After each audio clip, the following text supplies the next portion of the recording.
गोकुळाष्टमीनिमित्त आज आपण बनवणार आहोत सुदामा पोहे. हे सुदामा पोहे बनवण्याकरता मी 2 वाटी पोहे घेतलेले आहेत. ते स्वच्छ निवडून आणि चाळून घेतलेले आहेत. 2 कप पोह्यांकरता मी इथे 1 कप दूध घालून घेते आहे. हे सगळं व्यवस्थित एकजीव करून घ्यायचं आहे आणि ह्याला झाकण ठेवून भिजायला बाजूला ठेवून घ्यायचं आहे.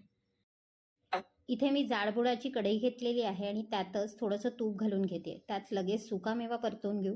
सुकामेवा थोडासा परतून झाला की लगेच ह्यात बेदाणे घालायचे. बेदाणे लवकर तळले जातात म्हणून मी शेवटी घातलेले आहेत. सुकामेवा तळून झालेला आहे, मी काढून घेते हा. शिल्लक तुपामध्ये मी इथे खसखस परतवून घेते. खसखस परतवताना एक लक्षात घ्या की गॅसची फ्लेम अगदी मंद ठेवायची आहे. लगेचच ह्यात 1.5 वाटी मी गूळ घालून घेतलेला आहे. गूळ व्यवस्थित विरघळू द्यायचा आहे. गूळ व्यवस्थित विरघळत आला की ह्यात 1/4 वाटी पाणी घालून घ्यायचं आहे. म्हणजे जितका आपण गूळ घातला त्याचा अर्ध आपण पाणी घातलेलं आहे. गूळ आणि